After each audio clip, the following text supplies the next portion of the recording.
Bonjour à tous, ici le docteur Sheldon et en cette période pluvieuse, je ne trouve rien d'autre à faire que de regarder des films ou des séries. Sauf que nous avons tous passé des heures à chercher un film en HD sur internet en ne trouvant rien d'autre que des filles de ta région qui ne demandent qu'à te connaître. Mais après un long moment de recherche, j'ai fini par trouver le service ultime qui a eu raison des spams incessants qui peuplent la majorité des sites de streaming. Je veux bien évidemment parler du fabuleux Popcorn Time. Dans cette vidéo, je vais donc vous faire une présentation complète du logiciel et j'espère sincèrement que celle-ci vous plaira. Pour télécharger ce logiciel, rendez-vous sur https://popcorntime.sh/fr. Il est en description et suivez bien ce lien car il existe plusieurs versions du software provenant de différents développeurs et celle-ci est de loin la meilleure qui existe. Je précise que des versions pour macOS, Android et iOS existent également et qu'elles sont toutes de aussi bonne qualité que l'original.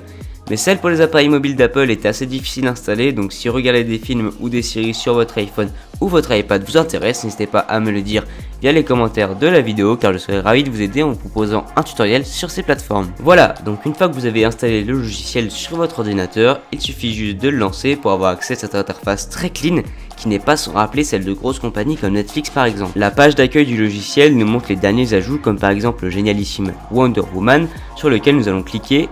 Nous retrouvons donc une page comprenant plusieurs informations relatives au film. Parmi ces dernières sont comprises le titre du film, son année de sortie, sa durée, ses genres, sa note IMDb ainsi que son synopsis. À droite se trouvent les informations les plus importantes, à savoir la santé, les sources et les clients.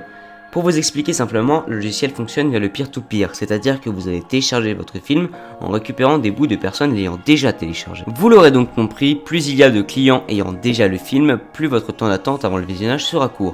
C'est d'ailleurs à ça que sert la pastille. Elle indique selon sa couleur le temps qu'il vous faudra attendre. Si elle est verte, votre chargement sera court, si elle est rouge, il sera long, et si, comme dans le cas présent, elle est jaune, l'attente sera moyenne.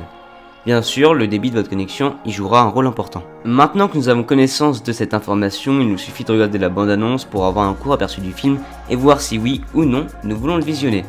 Ça y est, nous avons fait notre choix, il suffit de sélectionner la qualité désirée, en l'occurrence 720 ou 1080p. Alors, je ne lancerai pas le film car la présentation du logiciel n'est pas terminée, mais je vous prouverai que le software fonctionne bel et bien dans quelques minutes. Rendons-nous maintenant du côté des séries et nous pouvons voir que ces dernières ne sont pas en reste par rapport au film. En effet, le logiciel dispose d'un très grand catalogue de séries, tout aussi intéressant que celui des films. Le fonctionnement est similaire et pour vous le montrer, je vais cliquer sur l'une de mes séries préférées, j'ai nommé The Flash.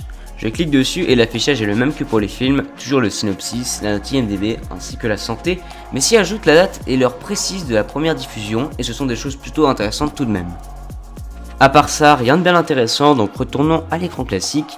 C'est donc le même fonctionnement pour les animés et les films indiens. Le software propose également un système de recherche de films que nous allons tester tout de suite avec The Avengers. Et nous trouvons comme résultat celui auquel je pensais, donc c'est nickel. Nous pouvons également retrouver une section répertoriant les œuvres que nous avons aimées mais je ne vais pas y accorder d'intérêt. A droite nous retrouvons une section pour les torrents et les magnettes, dans celle-ci il suffit juste de drop le torrent dedans et ça le charge et le lie avec le player de Popcorn Time. C'est donc une fonction assez intéressante si vous ne voulez pas vous casser la tête à télécharger vos films. A droite se situe un petit message des développeurs sans importance et encore à droite se situent les paramètres que nous allons explorer sans plus d'attente. Nous retrouvons donc la langue par défaut, en l'occurrence le français. Le thème appliqué, donc pour ma part, c'est le thème Dark, car c'est celui que je préfère, mais il en existe différents comme le Black and Yellow ou encore le Flax qui sont plutôt sympas, mais en ce qui me concerne, je reste sur le Dark. On retrouve plus bas la langue des sous-titres ainsi que les tailles, d'autres paramètres ainsi que la connectivité avec les services TV Showtime et Tract qui permettent d'être notifiés à la sortie de nouveaux épisodes des séries que nous aimons. Il s'agit de services complets ayant une application mobile vraiment sympa, donc si encore une fois vous désirez une vidéo dessus, n'hésitez pas à me le notifier par les commentaires. Alors voilà, c'est tout ce que propose le service Popcorn Time et vous ne pourrez nier que c'est réellement intéressant. Mais avant de conclure, nous allons vérifier que tout fonctionne parfaitement avec un épisode d'une série quelconque, et pour l'exemple nous prendrons The Big Bang Theory. Voilà, nous sélectionnons l'épisode en prenant compte de sa santé, je sélectionne la qualité et hop, je le lance. Comme dit précédemment, le temps de chargement est relatif à la santé de l'épisode comme à votre connexion. Mais ici ça doit être plutôt rapide. Vous pouvez voir le débit de votre connexion, le nombre de clients, ainsi que diverses informations sur le chargement. Voilà, c'est bon, vous voyez que tout est en ordre, le service fonctionne donc bel et bien, et vous venez de trouver la perle qui sauvera vos week-ends pluvieux. C'est tout pour moi, mais avant de conclure, je vous invite à poster un commentaire constructif reflétant votre avis sur la vidéo, sur le service en lui-même, et si oui ou non, vous désirez que je vous présente respectivement les services TV Showtime et la déclinaison iOS de Popcorn Time. Je vous incite également à visionner ma vidéo sur le projet Valérie car elle m'a pris pas mal de temps à l'époque. Je vous souhaite donc de passer un agréable moment derrière votre série préférée et on se retrouve dès que possible pour une nouvelle vidéo. Salut!